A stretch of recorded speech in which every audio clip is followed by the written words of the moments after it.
Welcome back to 211 Magnetics. Today we're going to be learning about some more ways of making magnetic fields and finally the effects of these magnetic fields on charges and currents. So to start with, I wanted to talk a little bit more about the current loops that we learned about last time. So remember, if we have current going in a circle like this, we know that at the center, our magnetic field is equal to mu naught I over 2R. And at any point along this axis of symmetry through the center of the loop, we have an equation for the magnetic field in terms of Z, the position on that loop. The position on that axis. I'm not going to write that down again. You can look it up, but that's where we left off. So if we are using a loop of wire to make a magnetic field, very often we want to make a large magnetic field, or maybe we want to make the device making the magnetic field consume less energy or make it fit into a smaller space or something like that. The effect of this is that very often this current loop is not going to be a single turn of wire, but rather it's going to be a bunch of turns of wire so that this is a coil. So that might look something like this. Here I just have a coil of some wire. So instead of just having, one single loop of wire that the current is traveling through, I have, 10 here or something like that. So if we put current in one end of this loop and had it come out the other end, it would be simultaneously going in all of these loops at once. So we can have, in other words, we can have a loop with multiple turns, which I'm going to draw by scribbling a bunch of circles over each other. This equation only works if our current carrying wire is relatively close to itself as it goes around the loop compared to the size of this loop. So it is, it's important that this dimension be smaller than this dimension, as it is if we're talking about a coil rather than a flat spiral or something like that.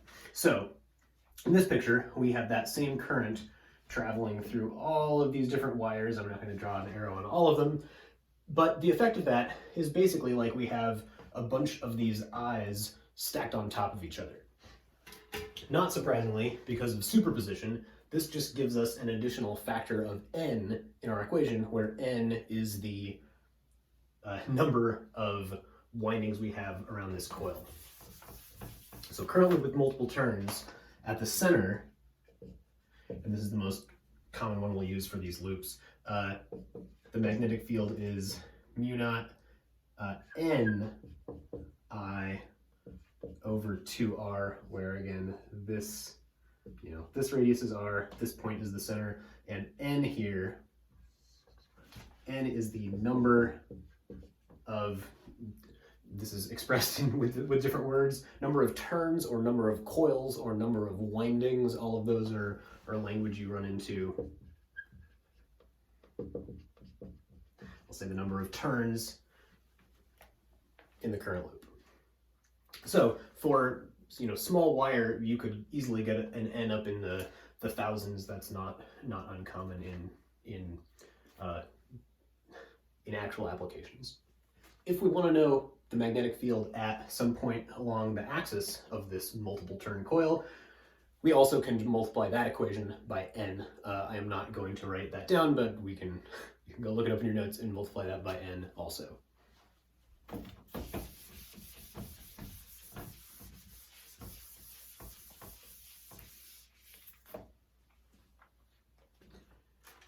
Now we will talk about the probably most common and almost certainly most important way of making a magnetic field with a current, and that is with a solenoid. Solenoid is another word for coil of wire in a cylindrical shape. So a cartoon solenoid might look something like this.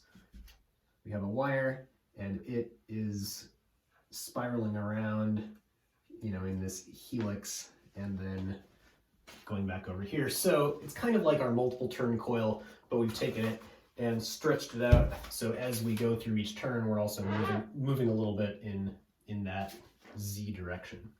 So if our current goes in here, and then it comes out the other side, we're going to get a magnetic field because of that. So this is what a realistic solenoid might look like. It has some finite number of turns, it has finite length. Our ideal solenoid looks slightly different. It is basically a bunch of little current loops that are stacked on top of each other. There are, I guess, an infinite number of these that are infinitely close together. They're supposed to be lined up better than I'm drawing, but I think we get the idea. And this is infinite. So our ideal solenoid has no end, it just keeps going. All right. We could kind of guess what the shape of the magnetic field looks like based on what we've learned. We can at least use our right-hand rule to check what might be going on. And I should say from my picture here, it's a little bit ambiguous which way the solenoid is, so I will redraw this so it's clear which way this is wrapping around.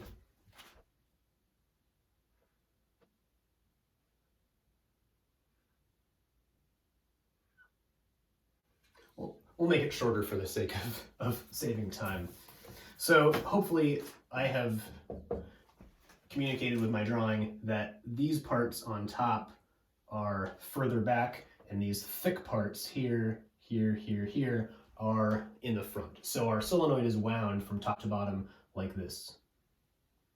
Hopefully you can tell that the pen is close to the board now and far away from the board now. Anyway, it works better in person. All right, so based on the direction I have drawn this current flowing through this, we have current flowing this way through that wire, this way through that wire, and then it comes around and goes this way through this wire, and this way through this wire, and so on. So our current is flowing around like this, and if we imagine that this direction is the same direction as a little loop of current, remember we can use our right-hand rule from last lecture, put our fingers in the direction that this current is going around the loop, and our thumb, maybe I can do it like this, fingers in the direction the current is going around the loop, like this, and our thumb is pointing in the direction of the field. So with this current, our magnetic field inside the solenoid is going to be down. The shape of the magnetic field from the solenoid, like I said, we could kind of guess it based on what we've learned so far. It looks something like this. We know it's going down out of this, so I'm going to kind of draw these in a 3D-ish fashion.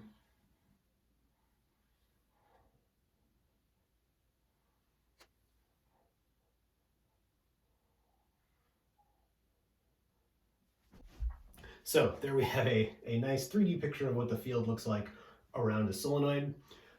We're not going to worry about the equations or the field for a solenoid of finite size. We're going to treat all of our solenoids as if they're ideal, as if they're infinitely long, because that puts some constraints on what the field looks like.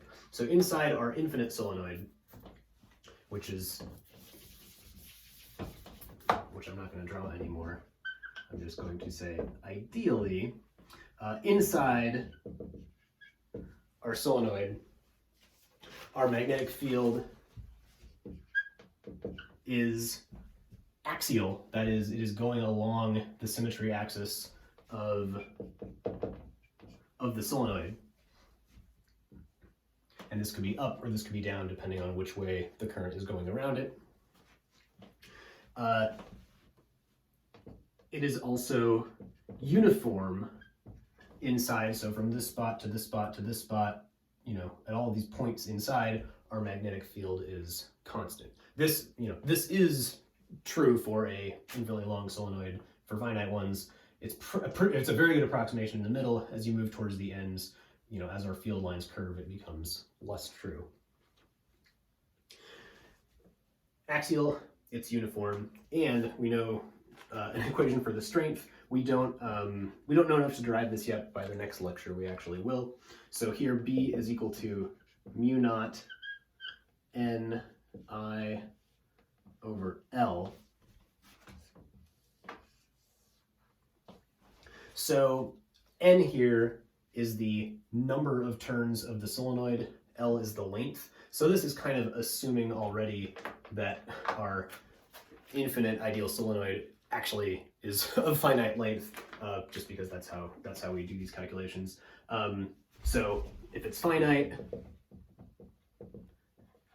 N equals the number of turns, L equals the length. Or if it's infinite, the parameter of the solenoid is the number of turns per length, N over L.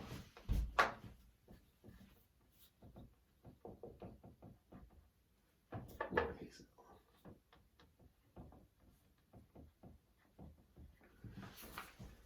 It's the number of turns per length, which is the parameter we would be given about a hypothetical infinite solenoid. All right. Outside, you can see on this drawing, we do have some magnetic field. These lines are further apart, so it's clearly weaker than inside. As it turns out, ideally, I can cram it up here, I guess. Ideally, outside, our magnetic field is equal to 0.